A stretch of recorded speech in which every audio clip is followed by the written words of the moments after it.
Gepleyer Azatlyk Radiosu. Akşamınız hayırlı olsun hormatly radio dinleyijiler. Şugun 2016-njy ýylyň 16-njy iýuny hepdeniň penşenbe güni. Habarlar gündeligimizi Pragada studiýadan men Gözel Hudaýberdiýew alyp barýaryn. Şugunky programmamyzda Aktam Kiýewiň ykdysady, syýasy we energiýa reformalaryny boldamak üçin Ukraina şu ýyl $220 milyon berjegini aýtdy. Aktam Ukraina bu kömegiň ýurtda demokratik institutlary güýçlendirmek, durnukly ykdysady ösüşiň dünýäni berkitmek we insanperwer derurlyklary üçin etmek üçin berilejekdigini aýtdy. Türkmenistanyň prezidentiniň daşowda saparynda yerli ýol başçylarynyň işine baha berjegine garaşlyar. Regiondaky taty kemçilikler näme? Kurulun besalaryňam misal üçin ondan biri bir senagata bir degişli bolan mesela galylarym ýyle bir peýdasy ýok deshalar. Türkmenistanyň mejlisi ýetýärde konstitusiýany şu ýylyň aýagyna çenli tasdiklamak planlaşdyrýar. Resmiler baş kanunyň halk bähfidine gönükdirýänligini aýdýar. Türkmenistanlylar konstitusiýanyň mazmuny barada näme bilýärler? Ol hakykatdan özüni ömürlüge çap bolýar. Ýöne soňundan ýurdun ütüdäýende ýanky ýerine altyny ojak bolup taýinlik görýär. Şun biz bu beýleki temalarda jekmejek turup geçeriz. Programmamyzyň esasy bölegine başlamadan ozal täzelikler bilen tanışyp bolun. Birleşen Ştatlaryň Respublikan kandidaty Donald Trump we beýleki Respublikanlar terrorçylyk sanawyndaky adamlara ýarag satylmagyny çäklendirmek meselesine teretjekdiklerini ma'lum etdiler. Ýarag sewdasyna gözegçilik edilmegine garşylygyny gowşatmagy İslam döwleti toporunyň tarapdarlarynyň Arlandada gay klubunda 49 adam aty öldüren adamyň 2013-2014 ýyllarda federal derňe bürosynyň terrorçylaryň sanawyna goşulanlygy ýa ýa aýrylanlygy barada ma'lum edilmeginiň ýa gabat geldi. Trump yaraglar öňçe milli bileleşigi bilen duşup terrorçylar sanawyndaky adamlara yarag satyn almagy ruhsat berilmezligini sorajakdygyny 15-nji iýunda Twitterda ýazdy. Şol bırakdyry Demokratik we Respublikan partiýalarynyň senatdaky liderleri edip biljek barlaşyklary barada gepleşik geçirýärler. Gazagstanyň 4 sany olimpik çempiony şol sanda sportda iň tanymal şahsiýetleriň biri Ilya Ilyin 2010-njy ýylda Londonda Olimpiýa oýunlarynda alan nusxalar boýunça geçirilen doping synagyndan geçip bilmedik 10 ştangaçynyň arasyna düşdi. 94 kilogram agram göterýän altyn medalisti Ilyin we 3 sany ştangaçy diýen çempion Zulfiya Çinshanlo, Maya Maneza we Svetlana Podabedova kuwatlandyrjy serişdeleri ulanmak bilen bagly synagda pozitiv netije görkezdiler diýip Agyr atletika boýunça Halkara Federasiýasy 15-nji iýunda aýtdy. Federasiýa doping synagyndan pozitiv netije görkezen 10 sany sportsmeni şol sanda Londonda altyn medal gazanan 7-sini hem altyn medala eýe bolmagy garaşylýan bir sportsmeni wagtlaýyn gadagançylyk ýerdi. Aktam Kiýewiň ykdysady, syýasy we energiýa reformalaryny goldamak üçin Ukraina şu ýyl $220 milyon berjekdigini aýtdy. Uruşdan ejer çeken ýurda bu derur kömegiň beriljegi barada 15-nji iýunda vice-prezident Joe Biden'ın Ukrainanyň premier ministri Volodymyr Groysman bilen telefon arkaly geçiren gepleşiginden soň aýdyldy. Aktam bu kömegiň Ukraina demokratik institutlaryny güýçlendirmek, durnukly ykdysady ösüşiň beňadyny berkitmek we insanperwer derurlyklaryny üçin etmek üçin yardım berip biljekdigini aýtdy. Groysman garaşsyz mediany we raýat jemgyýetçiligini goldamak şeýlede hökümetiň netijelerligini artdyrmak maksatly Ukrainada häkimiýetiň merkeze garaşlylygyny goşatmak we bu iş şaraýatlaryň has aktiv gatnaşmagyny ýaýwanlandyrmak planlaryny hem ma'lum etdi. Şeýlede Groysman energiýa reformalaryny amala aşyrmak şol sanda Ýewropa Birleşiginiň standartlaryna laýaklykda gaz we elektrik togunyň bazarlaryny döretmek we ýurdun orsiýetiň gazyna garaşlylygyny gowşatmak ýaly çäreleri geçirmegi hem wada berdi. Türkmenistan we Hytaý newet gaz urundan hyzmatdaşlygy ösdürmäge özara gyzyklanma bildirdiler diýip Hytaýyň Kommunistik Partiýasynyň merkezi komitetiniň ýol başçysy Songtawynyň Aşgabatda türkmen ýol başçylary bilen geçiren duşugynyň ýa media maglumatlarynda habar berildi. Şeýlede taraplar ykdysady gatnaşyklary artdyrmak boýunça gatnaşyklaryň çäginde Türkmenistanyň senagat ministrliklerini mümkinçiliklerini täzelemekde Hytaýyň tejribelerini ulanmak barada pikir alışylypdyr. Hytaý Türkmenistanyň iň iri sewda partneridir. Hytaýyň Milli Newet Korporasiýasy CNPC 2009-njy ýylda işe ýerilen gaz geçirjisi arkaly Merkezi Aziýa regionundan gaz satyn alýar. Media maglumatlaryna görä Pekinin Türkmenistandan satyn alýan gazynyň möçberini ýylda 65 milliard kubometra ýetirmegine garaşylýar. Ortiýetiň prezidenti Vladimir Putin Sankt-Peterburgda geçen ykdysady forumda Ýewropa Komissiýasynyň başlygy Jean-Claude Juncker bilen duşar. 16-njy ýylda boljak duşukda maslahat ediljek meseleleriň Ortiýetiň we Ýewropa Birleşiginiň arasyndaky gatnaşyklar, Ortiýeta garşy sanksiýalar we Ortiýetiň jogap hökmünde amalaşýan çäreleri Birleşen Ştatlaryň başdan geçirýän migrant krizisi bilen bagly bolmagyna garaşylýar diýip Kremliň ýeňeşçisi Yuri Ushakov 15-nji iýunda aýtdy. Şeýle-de Putin we Juncker'in Siriýada we Ukrainada konfliktleri tamamlamak boýunça parahatçylyk gepleşikleri ýaly halkara meseleleri maslahat etmeklerine hem garaşylýar. Ýewropa Komissiýasynyň başlygy bilen gepleşiklerinden soň Putin Birleşen Milletler Guramasynyň baş sekretary bilen duşuşar. Hormatly radio dinleýijiler, siz täzirlikleri dinlediňiz. Gepleyer Azatlyk Radiosy habarlar gündeligimizde başlaýarys. Aktam Kiýewiň ykdysady, syýasy we energiýa reformalaryny goldamak üçin Ukraina şu ýyl $220 million berjegini aýtdy. Birleşen Ştatlar uruşdan ejer çeken ýurda bu zerur kömeginiň beriljegi baradaky kararyny 15-nji ýylda vice-prezident Joe Bidenyň we Ukrainanyň premier ministri Volodymyr Groysmanyň telefon arkaly geçiren gepleşikleriniň netijesinde elan etdi. Temany kardeşim Sahranyň berjek maglumatlary bilen dowam etdi. Aktam Kiýewiň ykdysady, syýasy we energiýa reformalaryny gollamak üçin Ukraina şu ýyl $220 million berjegini aýtdy.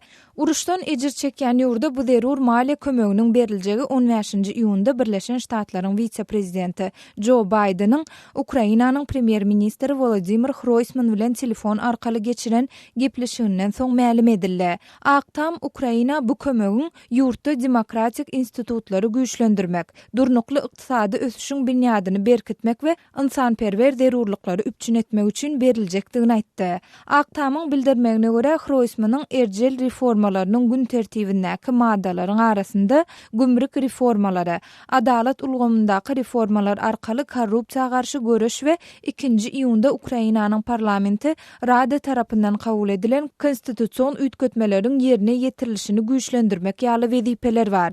Maglumatda Groysmanyň garaşsyz mediany we raýat jemgyýetçiligini gollamak, şeýle-de hökümetiň netijeligini artdyrmak üçin Ukrainada häkimiýetiň merkeze garaşlylygyny gowşatmak we döwlet dolandyrlyşyna raýatlaryň has aktiv gatnaşmagyny ýaýwanlandyrmagy maksat edinýändigi aýdylýar. Şeýle-de Groysman energiýa reformasyny amala aşyrmak, şol sanda Ýewropa Birleşiginiň standartlaryna laýyklykda gaz we elektrik togynyň bazarlaryny döretmek, ýurdun Ortiýetiň gazyna garaşlylygyny gowşatmak we energiýa agentliklerini hususylaşdyrmak ýaly çäreleri wada berýär. Aktamyň maglumatyna görä 9-njy iýunda Birleşen Ştatlaryň daşary ýurt hususy investisiýa korporasiýasy iki hususy investisiýa fonduny $62,5 million möçürdäki maliýe kömegini bermegi tasdiklady. Bu fondlara geçirilen pul serişdesi Ukrainanyň çäklerindäki ençeme pudaga, şol sanda owa hojalyk biznesine, saglygy saklaýyş infrastruktura sarp edilen haritlar we goza olmayan emlak pudagyna goýberler. 2014-nji ýyldan bäri Birleşen Ştatlaryň Ukraina beren maliýe kömegi jemi $1,13 milliard ýetdi. Munyň düzümine günler Ukrainada Ortiýet para separatistler bilen hökümet güýçleriniň arasyndaky konfliktden ejir çeken parahat ilata berilen $112 million möçürdäki insanperwer kömek hem girýär diýilip Aktamyň maglumatynda görkezilýär. Şeýle-de Birleşen Ştatlaryň hökümeti Ukraina $2 milliard möçürdinde pul qarz berjekdigini hem tasdiklady. 3-nji iýunda bolsa Amerikan hökümeti Ukrainanyň bu qarzyň $1 milliard 3den 1 bölegini öňmüzdäki aýlarda ulanmagy mümkinçilik berýän şertnamany kabul etdi. Aktam bu qarz Ukrainanyň öz ykdysadyýetyny durnuklaşdyrmagyna we ykdysady geçiş döwründe ilatyň iň gowşak bölegini goramaga ýardam berer diýip belleýär. Kardeşim Sahranyň maglumatyny dinlediňiz. Öz sebitiňizde bolýan wakalar barada adatlyga maglumat bermek isteseňiz, biziň Facebook hasabymyza ýazyň. Bizi gözlegi bölümine Azatlyk Radiosu ýazyp tap bilersiňiz. Siz suratlaryňyzy we videolaryňyzy hem ýollap bilersiňiz. Azatlyk siziň şahsiýetiniňizi gizlinlikde saklar. Siz bolan wakalar barada maglumat beriň, biz hem habar bereriz. Gepleyer Azatlyk Radiosu hormatly radio dinleyijileri siz habarlar gündeligimizi dinleýärsiňiz. Türkmenistanyň prezidenti 15-nji ýylda Daşowuz welaýatyna sapar etdi. Onuň bu ýerde sadakka berenligi täze detgallaryň açylyş dabaralaryna gatnaşanlygy aýdyldy. Şeýle-de onuň regionyň ýol başçylarynyň işlerine hem seretmegine garaşylýanlygy habar berildi. Bu welaýat Türkmenistanyň iň agyr sosial şertli regiony hasaplanýar. Eýsem bu ýerde kynçylyklar nämeden ibarat we çözgüt nämede? Kardeşim Yoşan Anurwanyň maglumatyny dinläli. Türkmen Medeniýeti prezident Gurbanuly Berdimuhammedowyň ýurduň demirgalyk tewtini Daşowda sapar edýändigini habar berýär. Egerde odal ahal Balkan vilayatlaryna geçirilen göçme meclisler häkimleriň işlerini toparlaýyn, baha berilişini nazarda tutsaň ýurduň demirgalyk vilayatynda hem bir topar häkimiň düýpli kemçilik göýbermekde aýplanmagy mümkin. Şol wagtda Daşow aral problemler bilen baglanykda baryp Sovet ýyllaryna hem tebiği betdagçylyk zonasy diýilip hasaplanýardy. Eýsem Sowetiň ykdysady, sosial problemlarynyň çözgüdini Daşowda öňe wesen türkmen aktivistleri nämelerde görýär. Daşowda Dädawaýyň Azatlyk radiosu bilen telefon söhbetdeşligini aýtmagyna görä, garaşsyzlyk ýyllarynda Sowetde käbir işler edildi, ýagny täze binalar guruldy, täze kärhanalar açyldy. Emma ol bu edilen işleriň möçberiniň ilatyň köpelşi bilen deňeşdirilenini azdygyny aýdýar. Ol kurulan besgalaryň misal üçin ondan biri bir senagada bir değişli bolaýmasa galylarym ýyle bir peýdasy ýok desgalar. Misal üçin bir Hasan muzeyi, Hasan ulu afet biblioteka, kitapxana, stadion, ipodrom, bir şolar ýalaklatlar guruldy da. Olarda iş ornamy, bu işlese bir gaty gitse bir 20-30 adam işleýär. Karhana ýok da, bagram az. Daşowda Palestinçilaryň ýene bir Şwesiýada bosgunlukda ýaşaýan türkmen dissidenti Hudaýberdi Oradowyň pikirine görä bu Sowetiň ilatynyň durmuş ýaşaýyş derejesi ýurduň beýleki regionlaryna kagaranyna has agyr. Ol bu ýagdaýyň sebäbini odal Daşowdyň ýerleşýän ýerine, ýagny Amy derýanyň akyşyna seredilenini aşakda ýerleşmegini, ikinji tarapdan Sowet döwrüniň paýta siýasatyna görýär. Söwet hökümet çok köprak bahsetdi deyip doğrudan şu bahsetdi köpelti da bolor olmaz köpelti.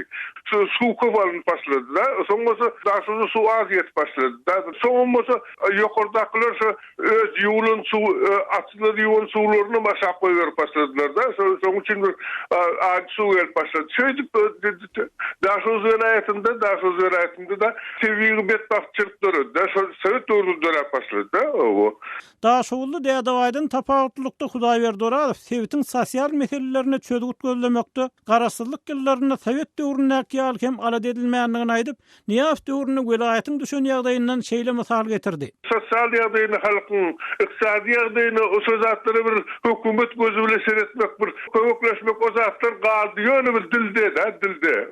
O söýüş bu hakyky Daşow welaýaty agyr bir betbahçylyk ýagdaýy düşdi da. Şu Niýazyň döwründe 2000-nji ýyllarda da soň geçik maşin ýolundan asfalt tapylmanda, Şu öň Sowet döwründe asfaltlanan ýerlerden gyryp alyp şöýre döşäp, şu maşinini geçecek bolup ana şoňlar agyr ýagdaýda welaýat. Awstriýada ýaşaýan hukuk goraýjy Farid Tuhbatullin hem Daşowdaky ýagdaýy ýakyndan synlayan aktivistleriň biri. Onuň pikirine görä Daşowdaky sosial ykdysady meseleler çözmek üçin adamlar döwlet tarapyndan buýrulýan ekinler ekmekden, döwlet plan esasynda işlemekden halas etmeli. Ol bu Sowetiň klimat ýagdaýyny, suw ýagdaýyny nazara alyp, işsizlik meselesini çözmek üçin guruluşyk puwdagyny ösdürseler, hususy biznese ýol açsalar, has gowy boljakdygyny aýdýar. Если бы там развивать хотя бы строительные какие-то организации, то есть частный бизнес, частный сектор, но власти, к сожалению, заявляют о поддержке частных производителей. Tuhbatullinin pikirine görä häkimetler hususiýetçiligi gollamak hakyny beýan etseler-de iş ýüzünde diňe senagatçylar we telekeçiler birleşiginiň agdalaryny gollaýarlar. Şeýle dol adamlary paýta gallekmäge mejbur etmelerligini, odal Daşowdyň ilatynyň ýurdu şaly bilen üpçün edenligini ýatladyar. Если даже говорить о сельском хозяйстве, то не заставлять людей сажать либо хлопок, либо пшеницу, потому что тот же рис или другие какие-то культуры, овощи. Yerli synçy Dädawaý Daşowdaky problemalar tutuş ýurtdaky problemalaryň bir bölegi hasaplaýargy bir ýerde çözgüdi. Sowet hökümetiniň ýykan sistemany saklap galman yer adamlara hususy eçilge bermekde, hakyky baýlar düzgünlerini geçmekde görýär. İkinci nowbatda şu ýeri bir hususlaşdyrmaly. Yer hususy eçilgine bermesen hakyky yer hakyky tapmasa hiç şol kärende bolsun daýhan birleşikdi badyň ütkejek zat ýok. Şoň üçin ilkinji nowbat etmeler ýeri bir adamlara berer ýalyk bu çaresini görmeliler. Adamlar yerden öz iyeceğini, işçeğini, geyeceğini hemme adını kazanıp bilirler. Sebebi Rasul'un halkı yomuma ettim ben zahmet verir. Halk olur bir yerden bir mevsimde 2-3 hasıl almağa başarayan adamları. Odalky bankier Hudaýberdi Oraz bolsa ilk tewitdäki tebigy betdagçylyk ýagdaýyny boyun almaly we çözgüde diňe şol ýerden başlamalıyar. Kardeşim Ýowşan Nurwanyň maglumatyny dinlediňiz.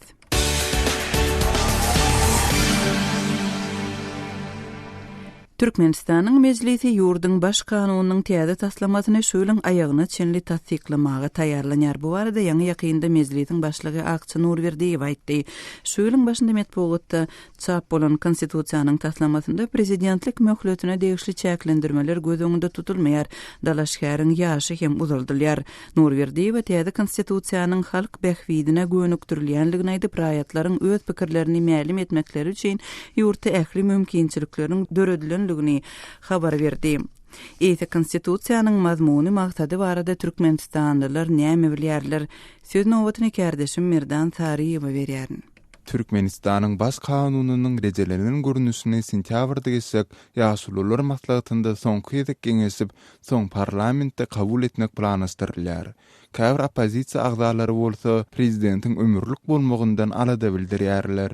Türkmen parlamentiniň spikeri Akçy Nurberdiýew 9-njy iýunda Moskwada Rus kardeşleri bilen duşuşyp Türkmenistanyň konstitusiýasynyň rejelenen görnüşiniň tatnamasynyň soňky ýyl ýaşulular maslahatynda sentýabrda ara alınıp maslahatlaşyljakdygyny, şondan soňra parlamentde kabul ediljekdigini habar berdi. Şeýlet ol bu kanun aktynda bilim, ekologiýa, ýurtda adam hukuklary boýunça ygtyýarly wekiliň statusynyň döredilmegi wagtynda ören köp düzüdüsüň bardygyny aýtdy. Nurberdiýewiň tasdiklamagyna görä täze kanun taslamasynda ýylatyň awadançylygyna gönükdirilen köp düzüdüsü bar. Türkmenistanyň prezidenti Berdimuhammedow soňky çykyşlarynyň birinde baş kanunyň rejelenen görnüşinde ýylaty berilen ýeňilliklere hem gaýtadan seretmelidigini duýdurup, garaşydyň başga ýyllarynda kabul edilen käbir kararlaryň bazary geçmekde päsgelçilik döredýändigi baradaky pikirlerini gaýtalady. İkinci tarapdan baş kanunyň rejelenen görnüşinde prezidentlik möhletiniň ýylatdan gowşan teklipleri esasında 5 ýyldan 7 ýyl üçin uzatylmagy prezidentiň ýaş çäginiň düýpden aýrylmagy bilen bagly aladalar esidilýär. Türkmenistanyň Bosunlukdaky Respublika Partiýasynyň lideri Nurmuhammed Hanamow goloýdy. Türkmen prezidentiniň adyny açyk hat çap edip, ony ömürlük prezident bolmak, soň bolsa ýerine aktygyny geçirmek maksadynda aýplady. Cenap Hanamow Azatlyk radiosynyň näme üçin beýle pikir edýärsiňiz diýen soragyna Wienadan telefon arkaly şeýle jogap berdi. Analiz edip görseň umumy bolýan zatlary oşoňa barýar. Özüni ömürlük etmek ondan köplen şey kaptalyna ýanky akty görnýär. Şoň üçin men diýjek bolýanym, ol hakykatdan özüni ömürlük etjek bolýar, ýöne soňundan ýurdun ütgedaýyny ýanky ýerine aktygyny oýjak bolup taýýarlyk görýär. Mälim bolşaly prezident Berdimuhammedow 2014-nji ýylyň maýynda ýurdyň baş kanunyny kämilleşdirmek boýunça ýürüti komissiýa düzmegi, kanun düzedişleriniň jemgyýetçilik bilen maslahatlaşylmalydygyny buýurdy. Emma yerli sinçerler öňkü ýyllardan tapawutlykda häzir baş kanunyny girdilen düzedişleriň ýylat bilen açyk maslahatlaşylmaýandygyny habar berýärler. Aşgabatly ýazyjy Aman Murat Bugaýew Azatlyk radiosynyň türkmen metbuatynda konstitusiýa düzedişler barada çekisme barmy diýen soragyna ýok diýip jogap berdi. Ýok, hiç wagt ýok. Ine täze konstitusiýa kabul ediljek berip bir kawat aýdylýar bolany. Plan maddan şeýle götmeli we bütün gördükler işte konstitusiýanyň üstünlüğini bir ýetdi de soňundan hasalaryn hammasy da net boldy. Olatdy ýok. Türkmenistanyň häzirki konstitusiýasy boýunça iş başyndaky prezident Gurbanuly Berdimuhammedowyň ikinji möhleti 2017-nji ýylda tamamlanmaly. Ol ikinji gezek 2012-nji ýylda prezident saýlanypdy. 1992-nji ýylyň 18-nji maýynda kabul edilen Türkmen konstitusiýasyna mundan ozal 1995-nji, 1999-njy, 2003-njy we 2008-nji ýyllarda düzediş girdildi. Türkmenistanyň öňkü prezidenti Niýazow 1999-njy ýylyň aýagynda ýurdun parlament agzalary tarapyndan ömürlük prezident diýilip ikrar edildi. Kardeşim Merdan Sariýewiň maglumatyny dinlediňiz. Hormatly radio dinleýijiler, Türkmenistanda çäksiz prezidentligi ýol açan täze konstitusiýanyň taslamasy barada siz nähili pikirde? Siz konstitusiýanyň mazmuny barada näme bilýärsiňiz? Bu sowalymyza okujalarymyzdan gelip gowşan tesirleriň käbirini okap göreliň. Jumamrad adly okuýjymyz, hemişelik prezidentlik bizde 25 ýyl bäri bar. Biz türkmenler konstitusiýa hormat goýan, ulalaşylan şertlere kıynan bolsa da dolu boyun bolyan halk däl, biz islendik meseleni öz bähwidimize öwürjek bolyan halk diýip öz pikirini orta atýar şeýle-de öz tesbiriniň ýene bir böleginde begendirýän zat islendik Türkmenistanly özü iýmen kyn şertde çagatyny daşary ýurt okutjak bolýar. Ine şu gowy tendensiýa diňe sowatly we sowatlyny dinleýän halk gowy ýaşap biler, şol sanda öz ýazan konstitusiýasyna hem boyun bolup biler diýip Jumamrad adly okuýjymyz öz tesbirinde ýazypdyr. Bu elbetde okuýjymyzyň öz şahsy pikiri bolup, Azatlyk radiosynyň pikir garaýyşlaryny aňlatmaýar. Hormatly radio dinleýijiler, öz maglumatlaryňyzy we pikir garaýyşlaryňyzy azathabar.com web saýtyna şeýle-de Facebookda Azatlyk radiosu we Wkontakte sosial ulgamynda Azat Habar sahypalarymyza tesbir görnüşinde ýollap bilersiňiz. Azathabar.com web saýtymyzda Türkmenistandan derweden okutnet ýa-da garawum.info proxy saýtlar arkaly girip bolýar. Azatlyk radiosu bilen habarlaşma üçin käbir täze mümkinçilikler hem döredildi. Şol sanda line ulgamy hem goşuldy. Öz sebetiňizde bolýan wakalar barada azatlyga maglumat bermek isleseňiz, biziň line hasabymyza ýazyň. Telefon goşmak belgisi 420 773 797 383. Siz suratlaryňyzy we videolaryňyzy hem ýollap bilersiňiz. Azatlyk siziň şahsiýetiňizi gizlilikde saklar. Siz bolan wakalar barada maglumat beriň, biz hem habar bereriz. Biziň line hasabymyza goşulyň. Telefon goşmak belgisi 420 773 797 383. ID Azatlyk. Gepliyer Azatlyk radiosu. Hormatly radio dinleýijiler, siz habarlar gündeligimizi dinleýärsiňiz. Owganistanyň Demirgazyndaky Gunduz welaýatynda hereket edýän ýaragly toporlaryň we söwüşçüleriň sanynyň howpsuzlyk güýçleriniň agzalarynyň sanynyň 2 hesse ýokary aýdylýar. Bu ordan öz barlyk hasaplaryny geçiren Tolo TV telekanalynyň maglumatlary barada Owganistandaky habarçymyz Şamerdan Gulmuradiýanyň berjek maglumatlaryny dinläýälim. Tulu adlı hususi telekanalyň geçirenleriňden belli bolşuna göre Gunduz welaýatynda jeňçiler gittikçe güýçlenýär. Gunduz welaýatynyň territoriýasynyň 70%-dan guragyna jeňçiler ýeçilge edýär. Derňewde ma'lum edilişiçe Gunduz welaýatynda jeňçileriň sany awgan güýçleriniň sanynyň 2 hesse köpdir. Gunduz welaýatynda 6000-a golay jeňçi hereket edýär. Jeňçileriň arasynda Merkezi Aziýaly militanlar hem ornaşypdyr. Awgan güýçleriniň sany bolsa Gunduzda 3000-den geçmeýär. Awgan güýçleri ýeterli okýarak we harby enjam bilen hem üpçün edilmeýär. Döwlet garşydaşlarynyň elinde bolsa döwrebap ýarak we harby enjam bar diýip Tulu teleýaliminiň derňewinde bellenýär. Awgan güýçleriniň sanynyň ýeterli däldigini Gunduz welaýatynyň hakimi Esadullah Omarxil hem tasdiqlady.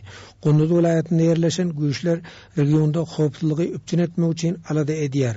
Awgan güýçleri goňşy welaýatlarda da jeňçilere garşy görüşýär. Şo sebäpden Gunduzda awgan güýçleriniň sany kemçilik edýär diýip hakim aýtdy. قوتی که ما داریم به خاطر تامین امنیت منطقوی بسیارش مصروف است. قوت‌های عملیاتی من بسیار محدود و کم باقی مانده. Gunduz welaýatynyň 3 etraby jeňçilerin ýeçiliginde galýar. Welayatyň böleki etraplarynyň owalarynda hem jeňçiler hereket edýär. Welayat merkezi Kunduz şäherine de jeňçiler we hemsalýar diýip yerli geňeşiň deputatlary aýdýar.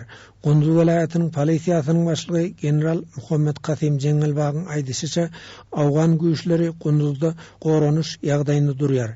Jeňçiler hüjum etse oňa gaýtabyl berilýär. Jeňçilere garşy uruş hereketlerini başlamak hem planlaşdyrýar. Ýakyn gelecekde awgan güýçleri jeňçilere garşy herekete geçer. Ýöne jeňçiler asuda ilaty uruşda özüne galkan edinýär diýip general belledi. قطعات ما وزارت دفاعی است ولی انشاءالله قریب آغازهای خوبی برای بندازیم به ارتباطی که تمام جزئیات ما در طرف بیان. Kunduz vilayatında Erbeki adlı yerli yargılaram jeňçilere garşy göreş alyp barýar. Erbekilerin hem halka azar berýändigine yerli ilat nägelilik bildirýär. Şoňa garamazdan Kunduz vilayatynyň vilayat geňeşiniň başlygy deputat Muhammed Yusuf Eyyubi ýene 2000 adamdan ibarat täze yerli polisiýa toparynyň kabul edilmeginiň öňe sürülendigini aýtdy. Etraplarda hem polisiýa merkezleriniň döredilmeginiň teklip edilendigini deputat bildirdi. Kunduz şäherinde de awgan güýçleriniň harby postlarynyň sanynyň artdyrylmagy hökümetden soralypdyr. Kunduz şäheriniň hem daşty göreginde jeňçiler bar. Olar Kunduz şäheriniň ýaşaýjylaryndan fajalýar. Halk uşur zekat diýip jeňçilere salgyt tölemege mejburdur diýip Eyyubi aýtdy. 2000 teşkili polis mahalli de peşnat kirim, başaş polis de peşnat kirim. Merkezi Kunduzda 8 havze emniyeti bayat be hatyr tamin emniyet çıkarır. Kunduz vilayatynyň 6 etrafy bar. Yeni 3 täze etrabyň döredilmegine prezident Gany buyruk berdi. Kunduz vilayatynyň 3 etrafy Amir arkaly Tajikistan bilen serhetleşýär. Tajik-Awgan serhediniň 30 kilometr golayna jeňçiler kontrolga edýär. Jeňçiler serhedin Awganistan tarapyndaky tokoýluklarynda yerleşýär. Olaryň arasynda Merkezi Aziýaly militarlaryň bar diýip yerli resmiler aýdýar. Şaýmyrdan Ulumrady, Kabuldan Azatlyk radiosu üçin. Hormatly dinleyijiler, Azatlyk radiosu elektron posta arkaly iýerilýän hepdelik nesirlerini çap edip başlaýar. Hepdelik nesirlerimiň özüňize iýerilmegini isleseňiz, bize öz elektron postaňyzyň adresini ýolla. Öz adreslerinizi metduat, e-mail belgisi gmail.com adresimize, şeýle-de Moskwadaky telefon nomerimize SMS arkaly iýerip bilersiňiz. Telefon nomerimiz 7-926 236 04 55. Telefon nomerimizi gaýtalaýaryn. 7-926 236 04 55. Azatlyk radiosynyň elektron posta arkaly iýerýän hepdelik nesirlerine ýazylmagy gijikdirmä.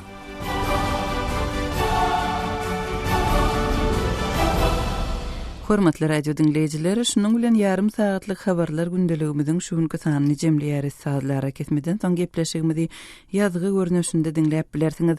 Azatlyk radiosynyň efir tolkunlarynda galyň.